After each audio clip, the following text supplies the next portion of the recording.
Madam నమస్తే madam. నమస్తే. నిన్న జరిగిన రాప్తాడు సభలో జగన్మోహన్ రెడ్డి గారు టీ గ్లాస్ అనేది సింక్లో ఉండాలి, సైకిల్ అనేది బయట ఉండాలని చెప్పడం జరిగింది, ఫ్యాన్ ఇంట్లో ఉండాలన్నారు. సో దీన్ని మీరు ఎట్లా చూస్తారు? వాస్తవం జగన్మోహన్ రెడ్డి గారు చెప్పారనేది ఇవాళ వాస్తవాన్నే చెప్పారు. ఇప్పుడు ఫ్యాన్ అనేది ఇంట్లోనే ఉంటుంది, సైకిల్ అనేది ఎంత తొక్కినా బయట పెట్టుకుంటాము. టీ తాగిన తర్వాత గ్లాస్ ఎత్తుకెళ్ళి మంచినీళ్ళు తాగినా టీ తాగినా సింక్లో పడేసి కడుక్కుంటాం, అది వేరే విషయం. అది జగన్మోహన్ రెడ్డి గారు చెప్పింది 100కు 200% కరెక్ట్.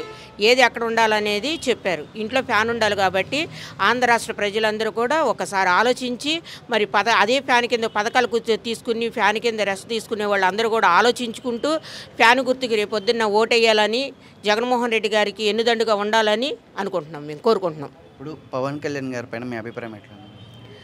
పవన్ కళ్యాణ్ గారి గురించి మాట్లాడడం కూడా వేస్ట్ అండి, టైం వేస్ట్ అంత నాకు తెలిసి అయితే. ఎందుకంటే ఆయన రాజకీయాలు నాకు తెలిసి అయితే ఆయనకు రాజకీయం రాదు. ఆయన వెనకాల ఉండే వాళ్ళు కరెక్ట్గా కాదు లేరు. ఆయన ఒక స్టాండ్ తీసుకోడు. ఇప్పుడు వాళ్ళ అన్నయ్య ఉన్నాడు చిరంజీవి గారు, గెలిచినా ఓడినా సీఎం అయినా అవ్వకపోయినా నేను ఎన్నొస్తే అన్ని వచ్చినాయని డైరెక్ట్ బరిలోకి దిగాడు, 18 సీట్లు తెచ్చుకున్నాడు, అసెంబ్లీకి వెళ్ళాడు, తర్వాత విలీనం చేశాడు, తను తిప్పలేదో తను పడ్డాడు. ఈయన అది కూడా చేయట్లేదు, డైరెక్ట్ బరిలోకి దిగడం, ఎవరికో సపోర్ట్ అంటాడు. ఇప్పుడు అలాంటి నాయకుడి గురించి మనం ఆలోచించాల్సినంత అవసరం లేదు. అంటే పవన్ కళ్యాణ్ గారు ఏమన్నారంటే ఆంధ్రప్రదేశ్ రాజకీయాలు జనసేన లేకుండా జరగవని చెప్పడం జరిగింది, దీన్ని మీరు ఎలా చూస్తారు? ఆంధ్రప్రదేశ్ రాజకీయాలు జనసేన పాత్ర లేకుండా జరగవు అని చెప్పేసి అన్నారు, అంత స్టాండర్డ్గా ఉంది జనసేన అని చెప్పేసి అన్నారు, మీరేమంటారు? ఇప్పుడు ఆంధ్ర రాష్ట్ర రాజకీయాలు జనసేన పార్టీ లేకోకుండా జరగవు అంటే ఇప్పుడు జనసేనకు సంబంధించి ఎంతో కొంత ఇప్పుడు 1% 2% ఓటింగ్ ఉంటుంది, అసలు ఏమీ లేదని అని ఎవరు అంటలా. ఆ 1% 2% ఓటర్స్ వాళ్ళు డిస్కస్ చేసుకుంటారుగా, వాళ్ళకి రాను అర్థమయ్యి ఏమవుతుందంటే మన ఓటు వేస్ట్ అయిపోతుంది ఈ పార్టీకి వేసి, అదే ఫ్యాన్ గుర్తుకు వేసామనుకో మన ఓటుకు ఒక విలువ అనేది ఉంటుంది, మళ్ళీ ఆంధ్ర రాష్ట్ర ప్రజలు మళ్ళీ ఈ నష్టపోకుండా ఉంటారు, ఆంధ్ర రాష్ట్రం నష్టపోకుండా ఉంటుంది అనే ఆలోచన చేసి మళ్ళీ ఫ్యాన్ గుర్తుకే వాళ్ళు రిటర్న్ అవుతారనే ఆలోచన నాకుంది. ఇప్పుడు జనసేనకు సంబంధించి పార్టీ అందరూ కూడా వాళ్ళ నాయకుడు టీడీపీతో పొత్తు పెట్టుకోవడాన్ని సహిస్తున్నారు అనుకుంటున్నారా, సహిస్తలేరు అనుకుంటున్నారా? అది సహించట్లేదండి. ఎందుకంటే చాలామంది మనసులో భావన ఏంటంటే రంగా గారిని చంపింది టీడీపీ పార్టీ అని ఒక ముద్ర ఉంది. ఇప్పుడు తనయుడు వెళ్ళాడు కదా అని కొంతమంది సరిపెట్టుకోగలుగుతున్నాడు, కానీ కొంతమంది సరిపెట్టుకోలేకపోతున్నారు. అలా అని జనసేన పార్టీలో కాపులందరూ కూడా జనసేన పార్టీని సమర్థిస్తారు టీడీపీకి వెళ్తే అనేది మాత్రం అవాస్తవం అండి. ఇప్పుడు రాధాబాబు గారు టీడీపీకి సపోర్ట్ చేశారు, కానీ ఉభయ గోదావరి జిల్లాలో తన్నుకుంటూ వచ్చినాయి వైసీపీకి సీట్లు. ఉభయ గోదావరి జిల్లాలోనే ఎక్కువగా రంగా గారి అభిమానులు ఉన్నారు. మరి అలాంటి ప్లేస్లోనే మరి వైసీపీకి ఎలా పడినాయి, టీడీపీకి పడాల్సిన సీట్లు రావాల్సిన ఈ వైసీపీకి ఎలా వచ్చినాయి, ఇక్కడే మనం అర్థం చేసుకోవాలి.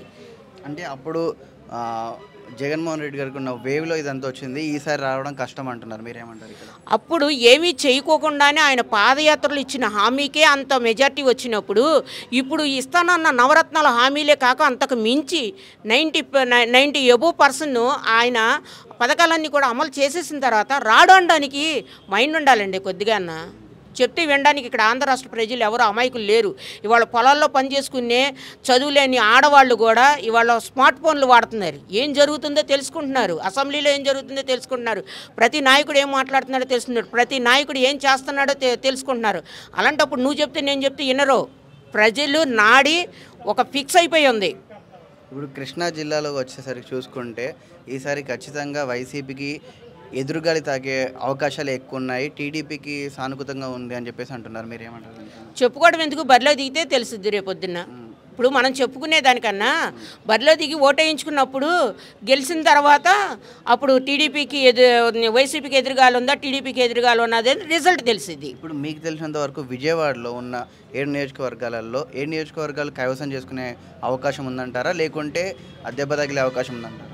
నాకు తెలిసి అయితే అన్ని నియోజకవర్గాలకి కూడా 175 నియోజకవర్గాలకి సమానంగా పథకాలు అందించిన జగన్మోహన్ రెడ్డి గారు, సంక్షేమ పథకాలు అందించిన జగన్మోహన్ రెడ్డి గారు విజయవాడకు సంబంధించిన 7 నియోజకవర్గాల్లోనే కాకుండా ఇవ్వకోకుండాను ఇచ్చి కొన్ని నియోజకవర్గాలు అనేది లేదు కదా, అన్ని నియోజకవర్గాలు ఇచ్చారు కాబట్టి అన్ని నియోజకవర్గాలు గెలుస్తాయి. నేను 175కి 175 నేను క్లీన్ కొడతానని చెప్పి జగన్మోహన్ రెడ్డి గారు చెబుతున్నారు. అలాగే ఈ విజయవాడకు సంబంధించి 7 కూడా మేము గెలుస్తామని నేను చెప్తున్నా. మేడం 175కి 175 మీరే అంటున్నారు, అంటే చంద్రబాబు నాయుడు గారిని కూడా ఓడించేంత ఉందంటారా?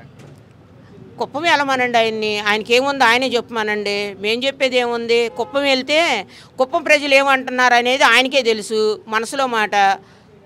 ఇవాళ ఈ నాడు నేడు, అమ్మఒడి ఇలాంటి కార్యక్రమాలు, విద్య, వైద్యము ఇలాంటి టాప్ పథకాలు, సంక్షేమ పథకాలు ఎన్నో ప్రవేశపెట్టిన జగన్మోహన్ రెడ్డి గారిని కాదనుకుని ఇవాళ తను వస్తే చంద్రబాబు నాయుడు వస్తే తీసేస్తాడు, అదే జగన్మోహన్ రెడ్డి గారు ఉంటే దీన్ని ఇంకా డెవలప్ చేస్తారని ఆశపడే ప్రజలు ఉన్నారు. కానీ చంద్రబాబు నాయుడు వచ్చి ఈ పథకాలన్నీ తీపిచ్చేసుకుందామని ప్రజలు ఎవరు ఉండరు కదండి.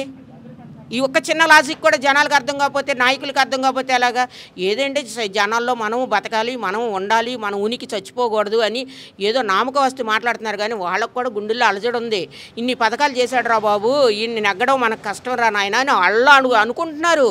అది వాస్తవం.